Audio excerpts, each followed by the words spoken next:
Vamos a continuar, hermanos. Vamos a abrir nuestras Biblias en el Evangelio de Lucas. En el Evangelio de Lucas, capítulo número 15, versículo número 11 al versículo número 32.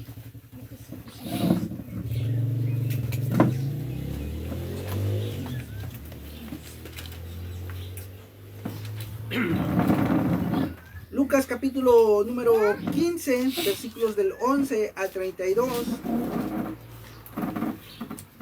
Voy a dar lectura, hermanos, ahí en sus lugares, que siguen con sus listas. Vamos a dar lectura a la palabra de Dios. Dice, también dijo un hombre, tenía 2 hijos, y el menor de ellos dijo a su padre, Padre, dame la parte de los bienes que me corresponde. Y le repartió los bienes. No muchos días después, juntándolo todo, el hijo menor se fue lejos a una provincia apartada. Allí desperdició sus bienes, viviendo perdidamente. Y cuando todo lo hubo malgastado, vino una gran hambre en aquella provincia, y comenzó a faltarle, y fue y se arrimó a uno de los ciudadanos de aquella tierra, el cual le envió a su hacienda para que apacentase cerdos. Y deseaba llenar su vientre de las algarrobas que comían los cerdos, pero nadie le daba. Y volviendo en sí, dijo, ¿cuántos jornaleros en casa de mi padre tienen abundancia de pan, y yo aquí perezco? Me levantaré e iré a mi padre y le diré, Padre, he pecado contra el cielo y contra ti. Yo no soy digno de ser llamado tu hijo. Hazme como uno de tus jornaleros. Y levantándose, vino a su padre. Y cuando aún estaba lejos, lo vio su padre. Y fue movido a misericordia, y corrió y se echó sobre su cuello y le besó. Y le dijo, y el hijo le dijo, Padre, he pecado contra el cielo y contra ti, y ya no soy digno de ser llamado tu hijo. Pero el padre dijo a sus siervos, sacad el mejor vestido y vestidle, y poned un anillo en su mano y calzado en sus pies. Traed el becerro gordo y matadlo. Comamos y hagamos fiesta, porque este es mi hijo muerto, mi hijo muerto era y ha revivido. Se había perdido y es hallado. Y comenzaron a regocijarse. Y su hijo mayor estaba en el campo, y cuando vino y llegó cerca de la casa, oyó la música y las danzas. Y llamando a uno de los criados, le preguntó, ¿qué era aquello? Él le dijo, tu hermano ha venido, y tu padre ha hecho matar el becerro gordo por haberle recibido bueno y sano. Entonces se enojó y no quería entrar. Salió por tanto su padre y le rogaba que entrase. Mas él respondiendo dijo al padre, he aquí tantos años te sirvo, no habiéndote desobedecido jamás, y nunca me has dado ni un cabrito para gozarme con mis amigos. Pero cuando vino tu hijo, que ha consumido tus bienes con rameras, has hecho matar el becerro gordo. Él entonces le dijo, hijo, tú siempre estás conmigo, y todas mis cosas son tuyas. Mas era necesario hacer fiesta y regocijarnos, porque tu hermano era muerto y ha revivido. Se había perdido y es hallado. Señor y Padre Dios, gracias damos por tu palabra, Señor. Gracias porque nos das este tiempo, Padre. En esta hora, Señor, nos ponemos en tus manos, Padre. Te pedimos que tomes tú este lugar, Padre, y que todo lo que se vaya a decir sea para glorificar tu nombre, Señor. Te pedimos que pongas corazones dispuestos a escuchar tu palabra, Señor. Y que, Señor, te pedimos que tú obres en este momento, Padre. Te pedimos que tomes este tiempo, Padre, y que sea de bendición para cada uno de mis hermanos y cada uno de los oyentes. Señor, te lo pedimos en nombre de Cristo Jesús. Amén. Esta es una de las parábolas, quizás de las más predicadas, y quizás quién sabe cuántas veces la haya escuchado usted en su vida. Pero yo en el poco tiempo que llevo predicando la palabra de Dios, la he predicado alrededor de 2 o 3 veces.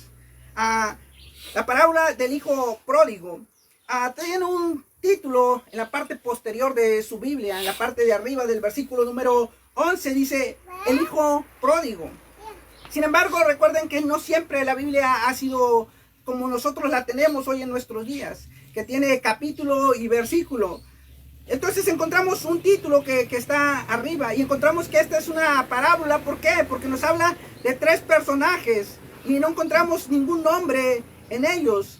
Una parábola es un hecho que no es verdad, que es ficticio, pero que se utiliza como el evento de la vida cotidiana y nos trae una enseñanza moral, una aplicación a nuestra vida. Y el hijo pródigo es el subtítulo que tiene arriba, o el título que tiene arriba. Y si nosotros buscamos en un diccionario, nos va a dar la definición de lo que quiere decir pródigo, que quiere decir que es un despilfarrador, un malgastador, una persona que malgastó su dinero. Y esa es la historia del hijo pródigo.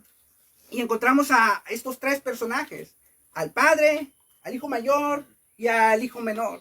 3 personajes, y cada personaje nos da una enseñanza. El padre, que representa a nuestro Dios. Y luego tenemos a otros 2 representantes, al hijo mayor y al hijo menor. Y entonces en esta parábola el Señor Jesús le está hablando precisamente a fariseos. Dice el versículo 15:1, se acercaban a Jesús todos los publicanos y pecadores para oírle. Se acercaban a Jesús todos los publicanos y pecadores para oírle. Y los fariseos y los escribas murmuraban diciendo, a los pecadores recibe y con ellos come. Versículo 1 y 2 del capítulo 15. Entonces encontramos a quienes les está hablando Jesús. Y entonces entramos a la parábola. También dijo un hombre que tenía 2 hijos, uno mayor y uno menor. Y el menor de ellos dijo a su padre, dame la parte de los bienes que me corresponde. Y le repartió los bienes. Entonces encontramos en el primer acto al hijo menor que está pidiendo los bienes que a él le correspondían. Y encontramos que él está pidiendo los bienes que le correspondían. Y dentro de la cultura hebrea también podemos ver que en la cultura hebrea no se heredaba cuando el padre aún estaba en vida, sino que se heredaba hasta que el padre muriera, no mientras él estaba vivo. Pero encontramos la acción del padre, que el padre le estaba heredando al hijo menor. Pero esto era algo que él estaba haciendo, él estaba heredando a su hijo menor. Y uno podría pensar que él estaba pidiendo para administrar sus bienes y quizás para trabajarlos sus bienes. Pero el versículo siguiente nos narra lo siguiente. Dice, no muchos días después, juntándolo todo, el hijo menor se fue lejos a una provincia apartada. Y allí desperdició sus bienes viviendo perdidamente. Entonces lo que nos trae el versículo número 13 nos narra qué es lo que él hizo con sus bienes. ¿Qué es lo que él hizo con sus bienes? Los juntó todos, los vendió, juntó todo lo que tenía para venderlo, hizo un capital y luego dice que se fue lejos. Y luego dice también este versículo que él desperdició sus bienes. Y dice que los desperdició viviendo perdidamente. Entonces, ¿qué es lo que podemos encontrar en este versículo número 13? Hasta aquí no nos da detalles cómo él malgastó su dinero. No nos da detalles, solo nos dice que él los despilfarró viviendo perdidamente. Lo que sí es que nos da a ver que él fue de una u otra manera con su bolsillo lleno, con su cartera llena, con dinero, porque él había vendido todos sus bienes. Y entonces él se fue a un lugar lejano, a un lugar lejos, al malgastar su dinero. Y algo importante que también es parte de cultura judía, es que una primera cosa que hemos visto es que se heredaba hasta que el padre moría. Una segunda cosa que quiero mencionar, que es parte de cultura judía también, es que las tierras en la cultura judía no se venden. Las tierras no se venden. Las tierras se conservan. Las tierras pasan de herencia en herencia. Vas heredando a tus hijos y las tierras se siguen conservando. Y entonces encontramos a este personaje que él vendió las tierras que le correspondían y se fue lejos. Y él buscó separarse de su padre. Al irse lejos, él estaba buscando, estaba poniendo tierra de por medio, estaba apartándose de su padre. Él estaba yendo a vivir una vida desenfrenada. ¿Y qué es lo que desea un padre para un hijo? Normalmente, y yo creo que la mayoría de nosotros también entra en aplicación a nuestras vidas, que la mayoría de nosotros deseamos lo mejor para nuestros hijos.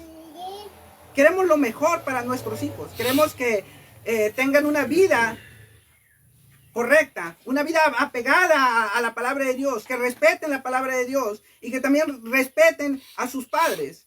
Pero este es el hijo que él se está yendo, él se está separando de su padre, él había vendido ya todo y está poniendo tierra de por medio. Y el padre le heredó. El padre le heredó. Entonces el padre le está dando la oportunidad de elegir también. Porque él no se negó a heredarle. Él estaba dando su parte que le corresponde. Entonces le estaba dando la oportunidad de elegir. Y él eligió apartarse. Él eligió irse lejos. Él eligió vivir una vida desenfrenada. Y Dios, así como a este personaje le dieron la oportunidad de elegir, Dios también les da la oportunidad de elegir. ¿Dónde quiere estar? ¿Dónde usted quiere estar? ¿Separado de Él o cerca de Él? ¿Dónde quiere estar usted? ¿Viviendo una vida desenfrenada? ¿Viviendo una vida en el mundo como comúnmente decimos? ¿O estar cerca de Él? Porque Dios también le da ese libre albedrío de que usted pueda elegir. De que usted decida estar aquí en este lugar o usted no decida estar en este lugar. ¿Qué es lo que está diciendo? Puedes irte, puedes tomar tus cosas quizás, pensando que es la mejor vida. Pero ¿saben qué? Este acto representa rebelión. Representa el deseo de este hijo menor de rebelión y el deseo de independencia. El deseo de querer hacer lo que él quería, lo que él deseaba. Ir a vivir esa vida perdida y desenfrenada. Y esto lo vemos una y otra vez en la palabra de Dios con la nación de Israel, con el pueblo de Israel. Él se fue a una ciudad lejana, un estado de separación. Vivió perdidamente, vivió en pecado.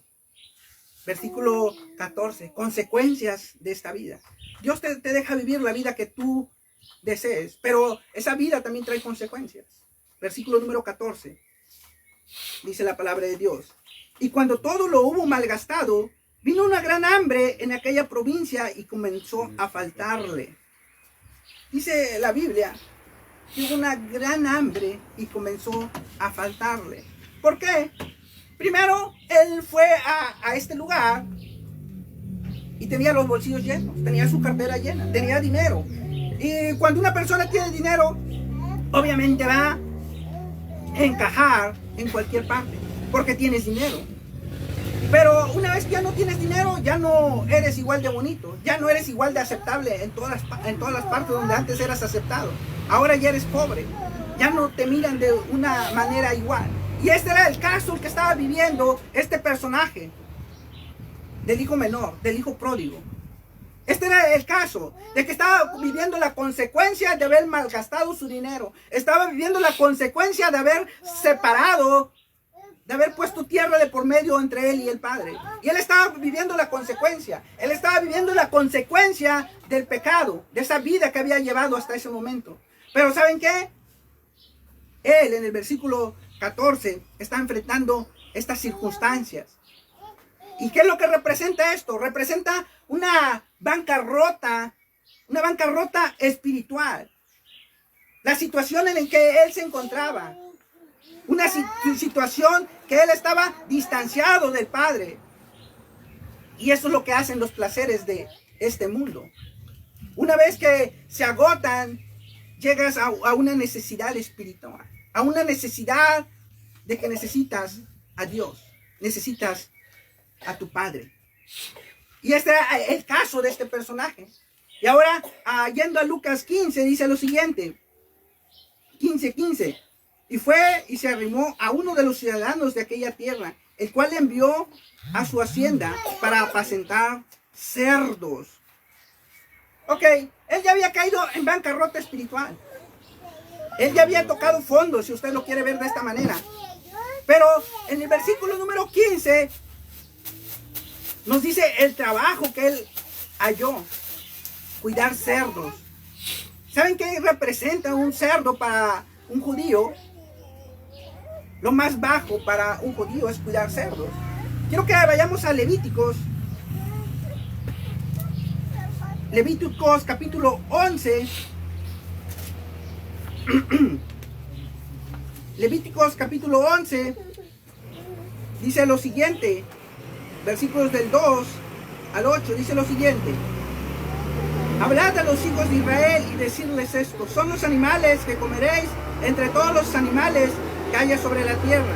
Dentro de los animales, todo el que tiene pezuña hendida y que rumía, este comeréis. Pero de los que rumían o que tienen pezuña, no comeréis estos. El camello porque rumía, pero no tiene pezuña hendida, lo tendréis por inmundo.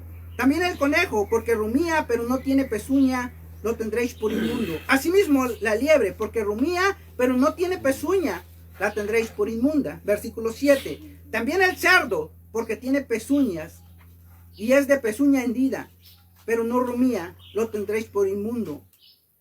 De la carne de ellos no comeréis, ni tocaréis su cuerpo muerto, lo tendréis por inmundos. Entonces esto era lo que representaba para un judío. Ahora Deuteronomio, ahí en el Antiguo Testamento también, ahí adelantito, Deuteronomio capítulo 14. Deuteronomio capítulo 14, versículo 8 dice lo siguiente. Ni cerdo porque tiene pezuña hendida, mas no rumía, os será inmundo. De la carne de estos no comeréis ni tocaréis sus cuerpos muertos, dice. Ahora, este animal era considerado inmundo para el judío. Ahora que tú fueras a estar en una granja, a estar cuidando de estos animales, era lo más bajo para un judío, lo más humillante para un judío. Y eso era lo bajo que había caído este personaje. El hijo menor, el hijo pródigo. Y la historia sigue. Versículo 16. Y fue y se arrimó a uno de los ciudadanos de aquella tierra, el cual le envió a su hacienda para apacentar cerdos, dice versículo 16. Y deseaba llenar su vientre de las algarrobas que comían los cerdos, pero nadie le daba. Versículo 17. Y volviendo en sí dijo, ¿cuántos jornaleros en la casa de mi padre tienen abundancia de pan y yo aquí perezco de hambre? No solo había caído en cuidar cerdos, sino que él estaba deseando también comer el alimento de estos animales. Era el nivel en el que él había caído. Es la situación de una persona no arrepentida. Es la situación en la que se encuentra una persona no arrepentida. Una situación en la cual una persona se encuentra enemistada, separada de Dios. En este nivel se encuentra. Ahora la parábola sigue hablando. Versículo 18. Me levantaré y iré a mi padre y le diré, Padre, he pecado contra el cielo y contra ti. Ya no soy digno de ser llamado tu hijo. Y hazme como a uno de tus jornaleros. Versículo hasta el 19. Y hazme como uno de tus jornaleros. Finalmente, una vez que tocó fondo, entró en razón. Una vez que tocó fondo, entró en razón. Y quizás en su mente planeó lo que le iba a decir. quizás lo escribió, hizo una nota para decir cómo es que él iba a llegar ante su padre para pedirle disculpas, para pedirle perdón de la ofensa que él había cometido a su padre. ¿Y saben qué? Es la situación que a veces el ser humano tiene que caer, que incluso unos de nosotros tenemos que caer para regresar y para volver a nuestro Padre. Es la situación en la que Dios a veces tiene que ponernos ciertas pruebas para que nosotros tengamos que volver a Él. Él quizás lo repasó y lo ensayó todo lo que le iba a decir y se puso en marcha en busca de su Padre. Se puso en marcha en busca de restablecer su comunión con su Padre.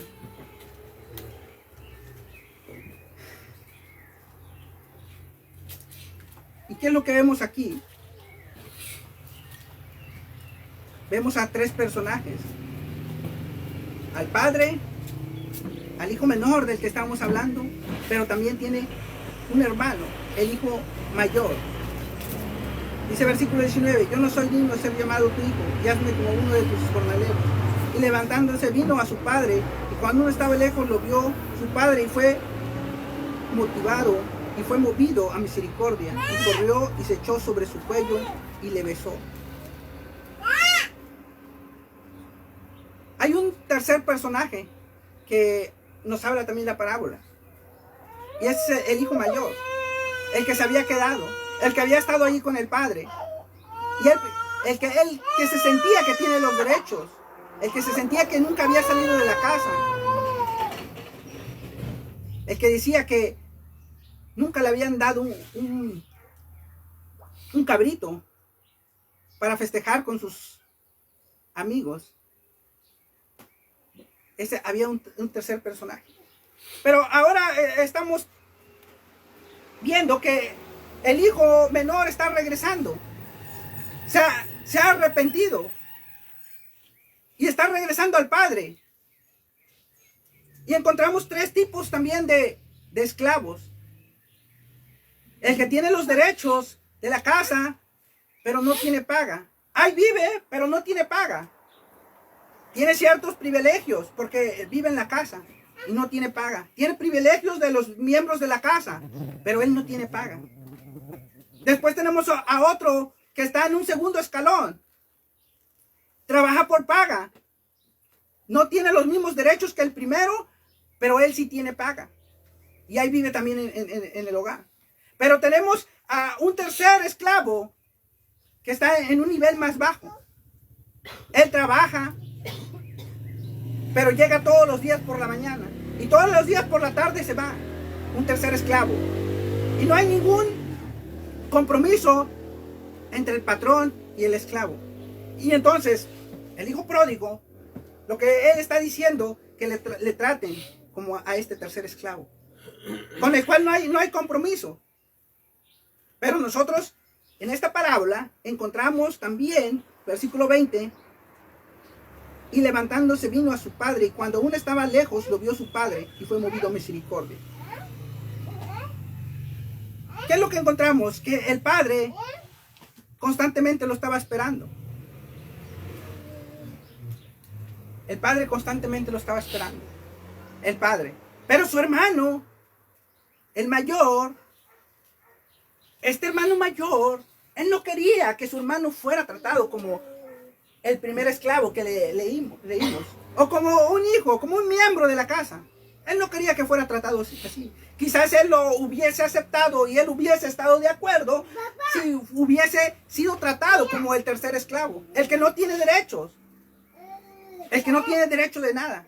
El que se tiene que ir todas las tardes. El que tiene que llegar todos los días por la mañana. Y quizás el hijo mayor hubiera estado contento si él hubiese sido tratado así. Si su hermano hubiese sido tratado así.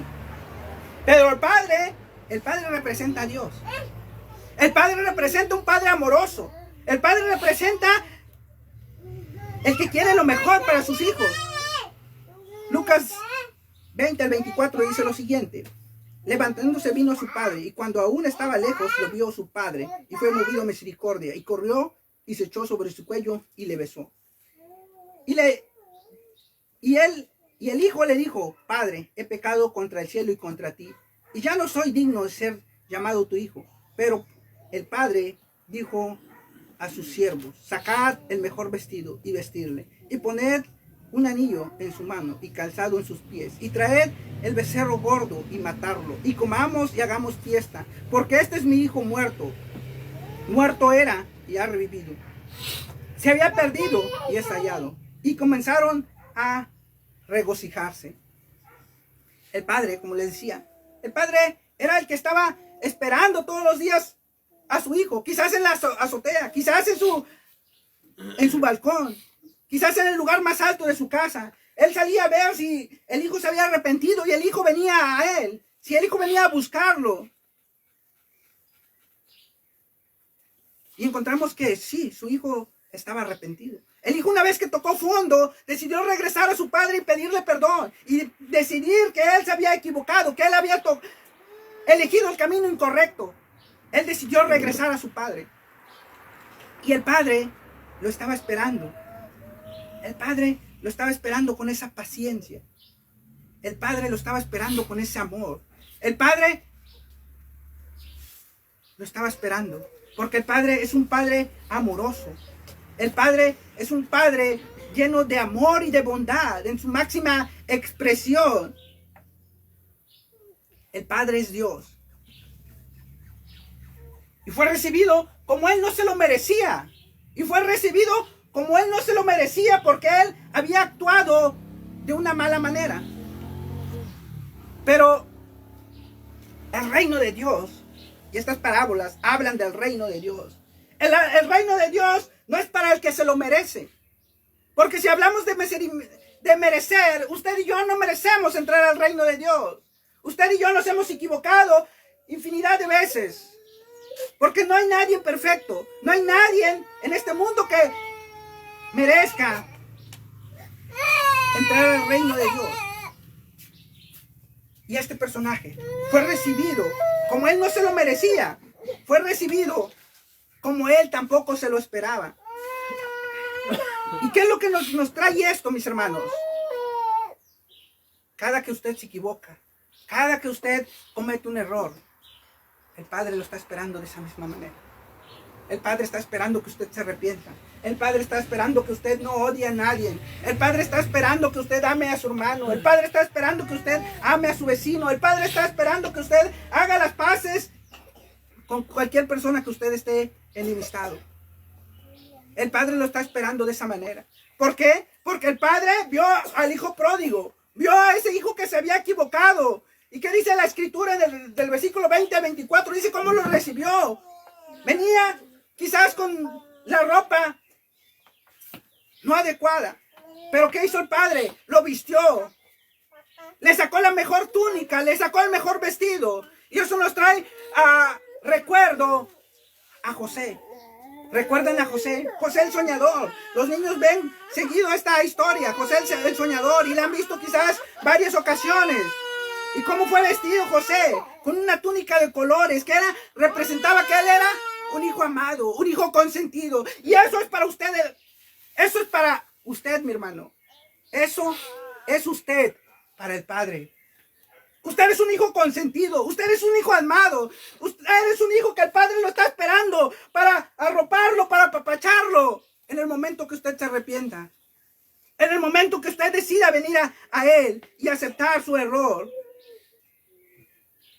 ¿Y qué dice la Biblia?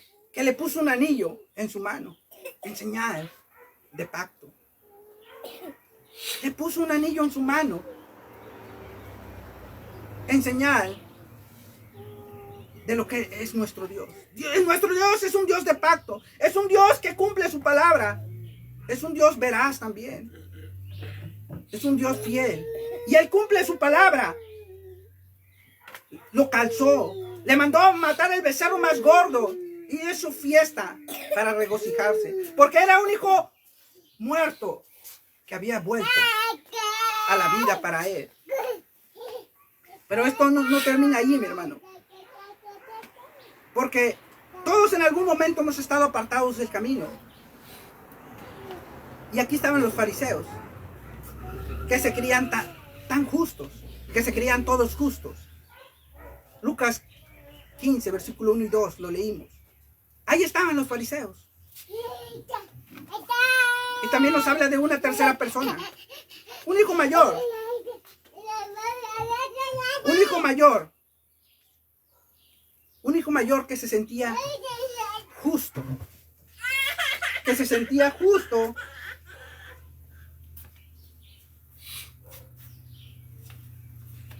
Dice la Biblia que se sentía que él no había defraudado a su padre.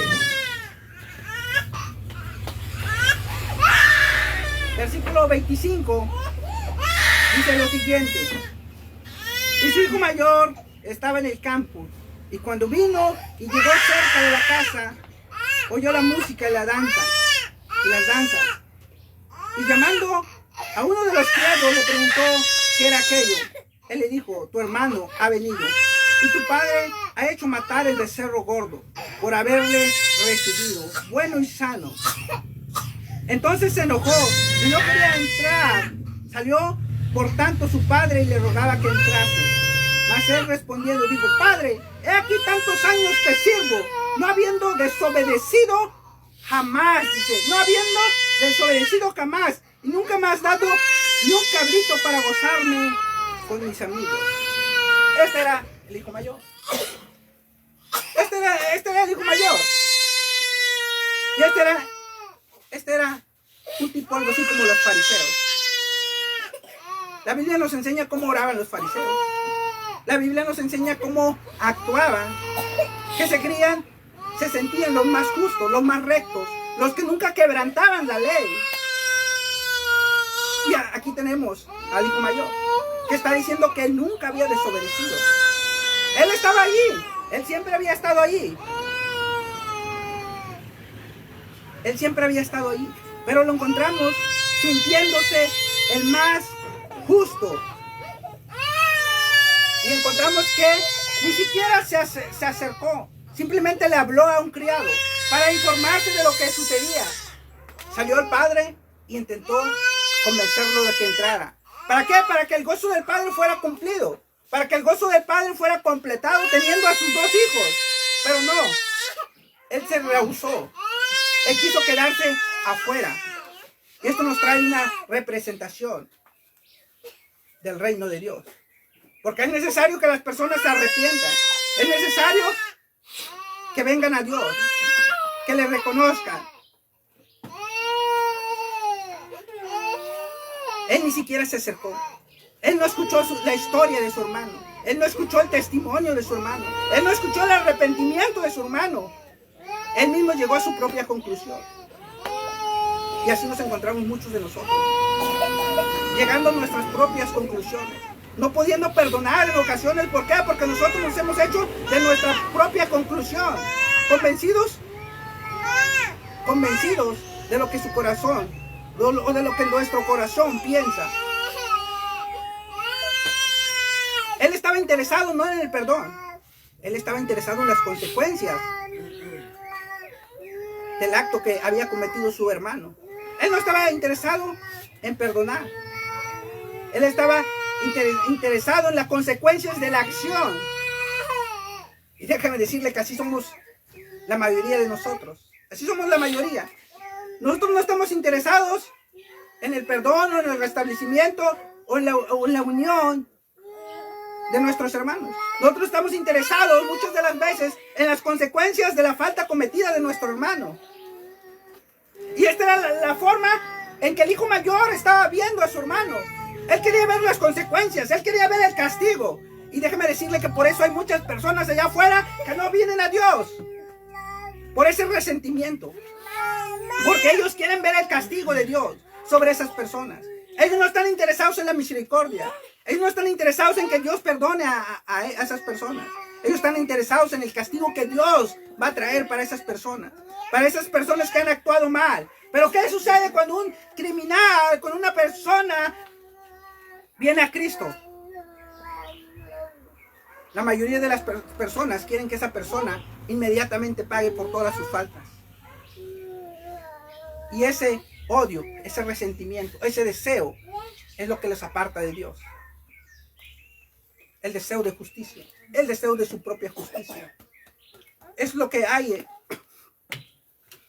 en ellos. Y es lo que estaba interesado su hermano mayor, en las consecuencias. En las consecuencias. ¿Cuál fue su segunda acción de él? Primero, no entró, salió el padre, y aún así se rehusó a entrar. Y así pasa con muchas personas. Dios les está hablando. Ellos están rehusando a venir y a entrar al reino de Dios. Así muchas personas, por el resentimiento que les impide entrar al gozo, que les impide entrar en el perdón de Dios, que les impide el pecado de otros o las consecuencias de otros, estar queriendo o sintiéndose superior a otros, les impide entrar al reino de Dios. ¿Se imagina cómo estaba este personaje, el hermano mayor? Él estaba enojado, él estaba airado. Yo nunca me he ido, pensaba. Siempre he trabajado. Yo te he sido fiel. Yo nunca te he ofendido. Yo ni siquiera te he pedido los bienes que me corresponden. Esto no es justo. Porque él que ya fue y despilfarró lo que le correspondía y ahora viene nuevamente, no es justo. Él ya recibió lo que le correspondía. Es la forma de pensar de su hermano mayor. ¿Sabes qué? Yo no voy a entrar. Yo me voy a quedar aquí fuera. ¿Por qué? Porque eres un padre injusto. Porque la mayoría de la humanidad es lo que piensa. Que no es un Dios justo. Que es injusto. Sin embargo, la palabra de Dios dice otra cosa. Es un Dios tan justo. Es un Dios de justicia. ¿Y qué es lo que debe de traernos el arrepentimiento de otra persona? Debe de traernos a gozo a nosotros. A gozarnos porque uno más ha venido. ¿Qué le dice en Lucas 15:31? Dice lo siguiente. Él entonces le dijo: hijo, tú siempre estás conmigo y todas mis cosas son tuyas. Hijo, tú siempre estás conmigo y todas mis cosas son tuyas. Todas mis cosas son tuyas. Todo lo que tengo te pertenece. Pero él estaba enfadado porque no consideraba justo que a su hermano lo hubieran recibido matando el becerro más gordo. ¿Qué es lo que encontramos aquí? Resentimiento del hijo mayor por rehusarse a perdonar. ¿Qué encontramos? La ira del hijo mayor. ¿Qué encontramos? La falta de perdón del hijo mayor. ¿Qué encontramos? La autojusticia de quererse sentirse superior a su hermano menor. Encontramos estas tres cosas en el hijo mayor. Nosotros necesitamos perdonar como el Padre nos perdonó. Nosotros necesitamos perdonar a nuestros agresores. Y en esta ocasión él dice: yo no soy el agresor. Dice el hijo mayor. Y el padre tampoco es el agresor. Pero encontramos que el padre lo está esperando. Encontramos que el padre se encuentra en esa situación. Que el padre se encuentra esperándolo. Y aquí, dentro de la costumbre judía, hay un ritual que se llama Kesasá. Kesasá. El significado es cortar, ruptura o separar. Es una ceremonia que se hacía dentro del judaísmo. Una ceremonia talmúdica de exclusión social a quien deshonra a su comunidad. Y este era a lo que el hijo pródigo se enfrentaba. Se enfrentaba a este riesgo, a esta ceremonia. Y esta ceremonia consistía en dejar caer un vaso de jarro perdón, de algo de, no recuerdo la palabra, pero que cuando cae, se rompe. Barro. Un jarro de barro. Entonces cae, se rompe. Es una ceremonia en el que cuando un hijo deshonraba a su padre, era propenso a esta situación. Y era lo que hacían los judíos. Te sacaban y dejaban caer el jarro. Y esto significaba exclusión. Esto significaba que habías defraudado a tu padre. Pero en esta parábola nosotros encontramos que el padre, cuando vio al hijo pródigo, ¿qué es lo que hizo? Salió a su encuentro. ¿Qué es lo que representa cuando él corrió? Si usaban, no vestían como nosotros. Usaban un tipo de, como bata, túnica, que cuando corrían se les levantaba, se le veía las piernas, y esto representaba deshonra para ellos. Y esto, mi hermano, es como Dios lo está esperando. Es lo que Dios ha hecho por nosotros. ¿Por qué? Esto es lo que Dios ha hecho por nosotros. Yo les dije deshonra. Esto es lo que representaba, deshonra, cuando Él corrió al encuentro. Cristo murió en una cruz. Dios se hizo hombre. Dios estuvo en la tierra. Dios se encarnó. Se hizo maldición en una cruz por usted y por mí. Permitió que le escupieran. Permitió que le azotaran. Permitió que le humillaran. Que se repartieran sus túnicas, sus vestiduras. Permitió la humillación por usted y por mí. ¿Por qué? Porque Él está esperando que usted venga al reencuentro con Él. Porque Él no tiene la culpa la tenemos nosotros. Él no ha sido el agresor, nosotros hemos sido los agresores hacia Él.